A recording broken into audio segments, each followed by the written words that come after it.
नमस्कार मित्रांनो, आजच्या या व्हिडिओमध्ये आपण भेट देणार आहोत कोकणातील आणखी काही सुंदर समुद्रकिनाऱ्यांना। त्यामध्ये आहेत एक देवगडचा समुद्रकिनारा आणि एक आहे कुणकेश्वरचा समुद्रकिनारा। चला तर मग आमच्या ह्या प्रवासामध्ये तुम्ही देखील सहभागी व्हा।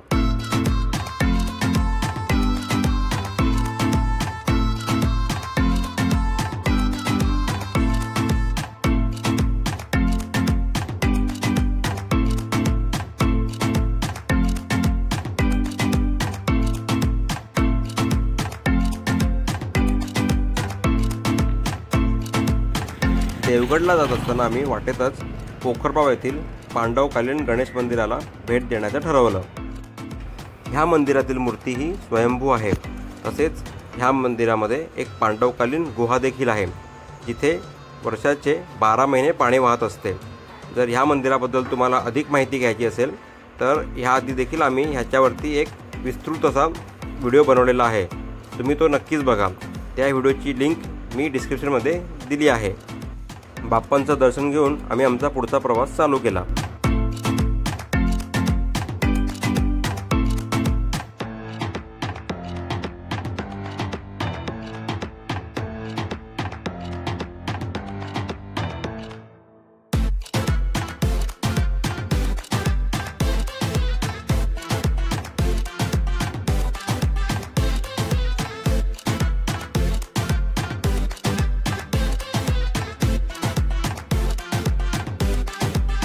सुमारे 1.5 तासानंतर आम्ही देवगडच्या समुद्रकिनाऱ्यावर पोहोचलो। देवगडच्या समुद्रकिनाऱ्याची रचना ही मला अजूनपर्यंत आम्ही जेवढे समुद्रकिनारे कोकणातले भेट दिले आहेत त्यापेक्षा खूपच वेगळी आणि छान वाटली। म्हणजे इथे तुम्हाला समुद्रकिनाऱ्याच्या वाळूवरती येण्यासाठी लहान गल्लीमधून यावं लागत नाही। इकडची रचनाच वेगळी आहे। म्हणजे पार्किंग केल्यानंतर तुम्हाला समोर सुंदर अशी भली मोठी सुरूच्या झाडांची बाग दिसते। त्या बागेच्या पुढे चालू होतो देवगडचा सुंदर असा समुद्रकिनारा।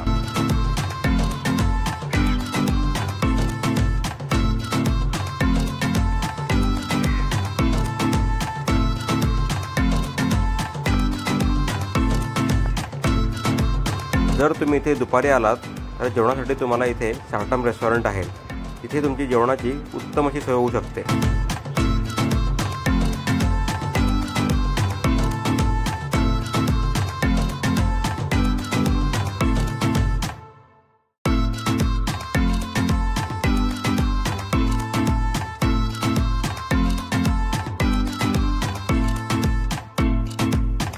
समुद्र किनाऱ्याला लागून असलेल्या डोंगरावर देवगडचं प्रसिद्ध असं पवनचक्की गार्डन देखील आहे।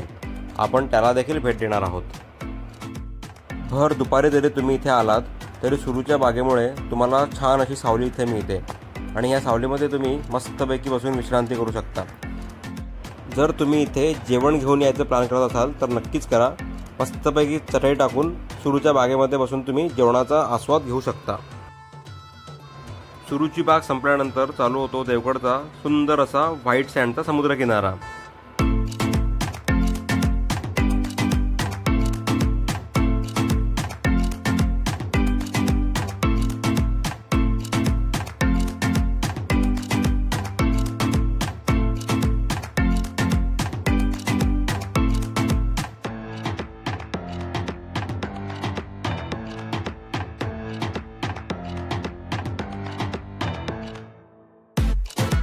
ह्या ज्या पायऱ्या दिसत आहेत तिकडून देखील तुम्ही पवनचक्की गार्डनवर जाऊ शकता।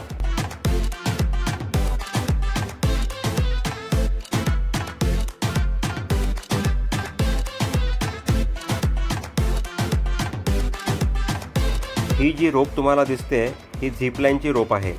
देवगडची ही झिपलाईन देशातली पहिली आणि महाराष्ट्रातील सर्वात लांब कोस्टल झिपलाईन आहे।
किनाऱ्यावरून आम्ही पवनचक्की गार्डनला भेट द्यायला निघालो। पवनचक्की गार्डनला जाण्यासाठी समुद्र किनाऱ्यावरून देखील पायऱ्या आहेत, तसेच तुम्ही बाय रोड देखील जाऊ शकता। बाय रोड तुम्ही अंदाजे 5 ते 7 मिनिटांमध्ये पवनचक्की गार्डनला पोहोचता।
पवनचक्की गार्डनला देखील पार्किंगची चांगली सुविधा उपलब्ध आहे आणि इथे पार्किंगचे चार्जेस 50 रुपये घेतले जातात।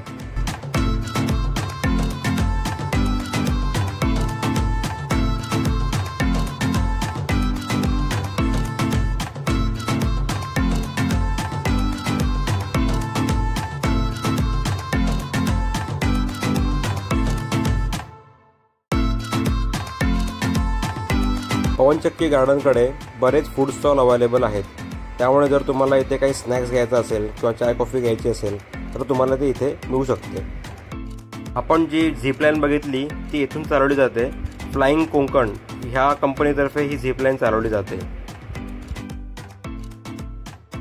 समुद्र किनाऱ्यावरून ज्या आपण पायऱ्या बघितल्या त्या पायऱ्यांवरून आपण येथून चालत येऊ शकता। पवनचक्की गार्डनच्या टॉपवरून देवगड समुद्र किनाऱ्याचं अप्रतिम दृश्य असं तुम्हाला बघायला मिळतं।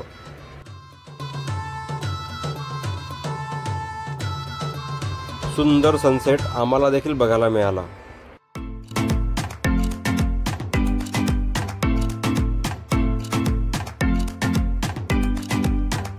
चला तर मग आता आपण पवनचक्की गार्डनमध्ये एक फेरफटका मारून येऊ।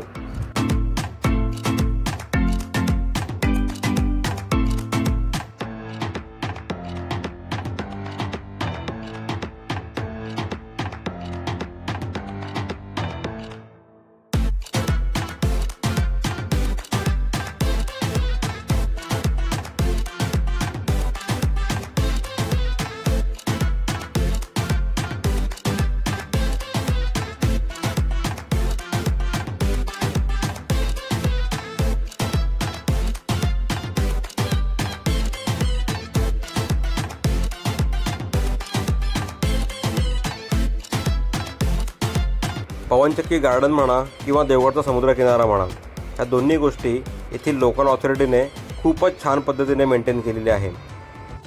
आम्ही फिरलेल्या कोकणातील समुद्र किनाऱ्यांमध्ये देवगडचा समुद्र किनारा हा आम्हाला खूपच जास्त आवडला।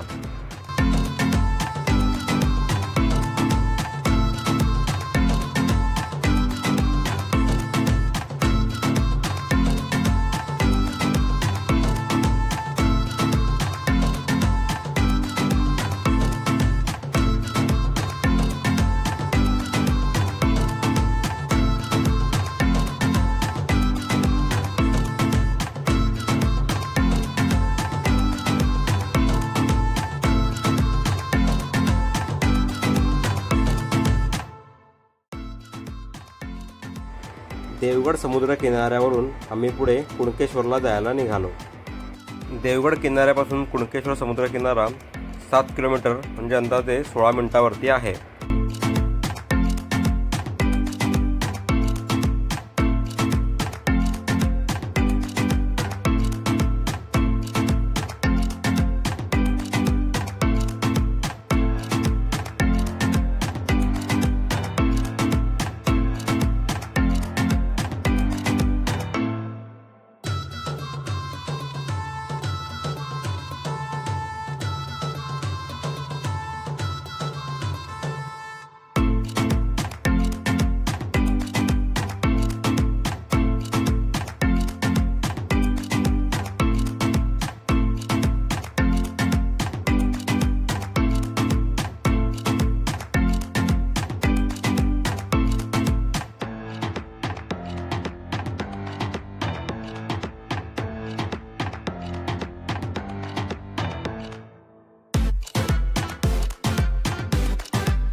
बाय रोड जाताना कुणकेश्वरचा सुंदर असा समुद्रकिनारा तुम्हाला दृष्टिक्षेपात पडतो.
कुणकेश्वर मंदिराचा परिसर खूप सुंदर आहे आणि बाजूला असलेल्या समुद्रामुळे कुणकेश्वर मंदिराच्या सौंदर्यात आणखीनच भर पडली आहे.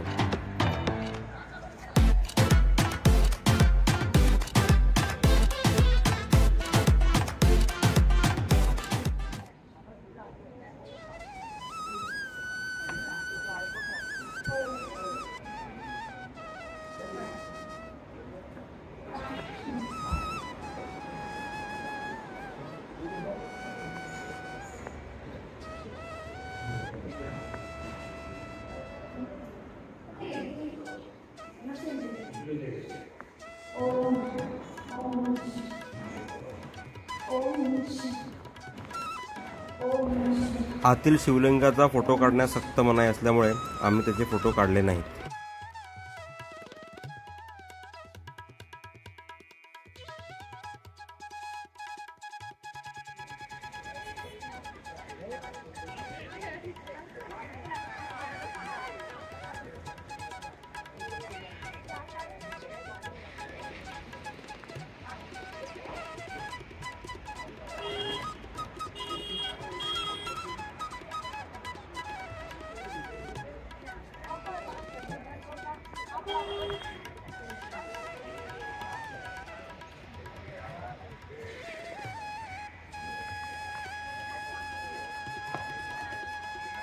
मंदिरामध्ये एका फलकावरती शिवलिंगांबाबत येथे माहिती दिलेली आहे. व्हिडिओ पॉज करून तुम्ही ती वाचू शकता.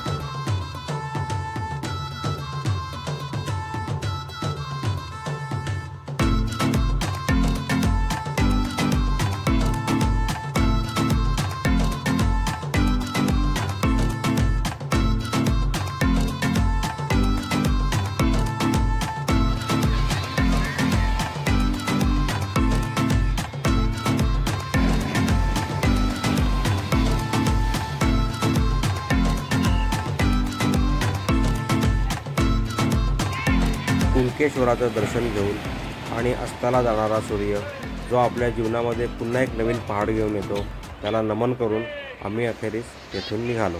मित्रांनो, आमचा हा व्हिडिओ तुम्हाला आवडला असेल तर व्हिडिओला लाईक नक्कीच करा. चॅनलवर जर नवीन असाल तर चॅनलला सबस्क्राईब करायला विसरू नका. तर पुन्हा भेटू असाच एका नवीन व्हिडिओमध्ये. तोपर्यंत बाय बाय.